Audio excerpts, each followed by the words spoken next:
El aborto.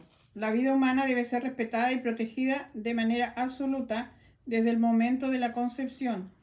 Desde el primer momento de su existencia, el ser humano debe ver reconocidos sus derechos de persona, entre los cuales está el derecho inviolable de todo ser inocente a la vida. Antes de haberte formado yo en el seno materno te conocía, y antes que nacieses te tenía consagrado. Jeremías capítulo 1 versículo 5. Y mis huesos no se te ocultaban, cuando era yo hecho en lo secreto, tejido en las honduras de la tierra. Salmo 139, capítulo 15. Versículo 15. Desde el siglo I, la Iglesia ha afirmado la malicia moral de todo aborto.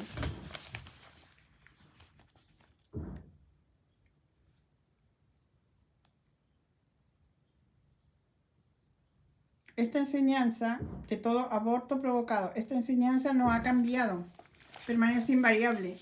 El aborto directo, es decir, querido como un fin o como un medio, es gravemente contrario a la ley moral. No matarás el embrión mediante el aborto, no darás muerte al recién nacido. Dios, Señor de la vida, ha confiado a los hombres la excelsa misión de conservar la vida, misión que deben cumplir de modo digno del hombre. Por consiguiente, se ha de proteger la vida con el máximo cuidado desde la concepción. Tanto el aborto como el infanticidio son crímenes abominables. La cooperación formal a un aborto constituye una falta grave.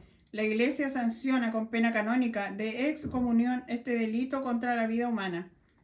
Quien procura el aborto, si éste se produce, incurre en excomunión, latae sententiae. Es decir, de modo que incurre ipso facto en ella, quien comete el delito, en las condiciones previstas por el derecho. Con esto, la Iglesia no pretende restringir el ámbito de la misericordia. Lo que hace es manifestar la gravedad del crimen cometido, el daño irreparable causado al inocente a quien se da muerte, a sus padres y a toda la sociedad. El derecho inalienable de todo individuo humano inocente a la vida constituye un elemento constitutivo de la sociedad civil y de su legislación. Los derechos inalienables de la persona deben ser reconocidos y respetados por parte de la sociedad civil y de la autoridad política. Estos derechos del hombre no están subordinados ni a los individuos ni a los padres, y tampoco son una concesión de la sociedad o del Estado. Pertenecen a la naturaleza humana y son inherentes a la persona en virtud del acto creador que la ha originado. Entre estos derechos fundamentales es preciso recordar a este propósito el derecho de todo ser humano a la vida y a la integridad física desde la concepción hasta la muerte.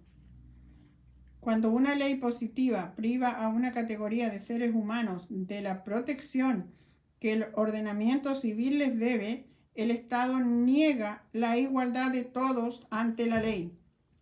Cuando el Estado no pone su poder al servicio de los derechos de todo ciudadano y particularmente de quien es más débil, se quebrantan los fundamentos mismos del Estado de Derecho.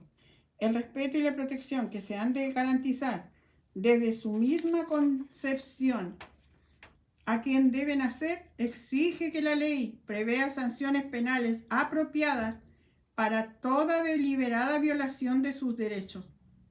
Puesto que debe ser tratado como una persona desde la concepción, el embrión deberá ser defendido en su integridad, cuidado y atendido médicamente en la medida de lo posible, como todo otro ser humano. El diagnóstico prenatal es moralmente lícito si respeta la vida e integridad del embrión y del feto humano y si se orienta hacia su protección o hacia su curación. Pero se opondrá gravemente a la ley moral cuando contempla la posibilidad, en dependencia de sus resultados, de provocar un aborto. Un diagnóstico que atestigua la existencia de una malformación o de una enfermedad hereditaria no debe equivaler a una sentencia de muerte. Se deben considerar lícitas las intervenciones sobre el embrión humano, siempre que respeten la vida y la integridad del embrión, que no lo expongan a riesgos desproporcionados, que tengan como fin su curación, la mejora de sus condiciones de salud o su supervivencia individual. Es inmoral producir embriones humanos destinados a ser explotados como material biológico disponible. Algunos intentos de intervenir en el patrimonio cromosómico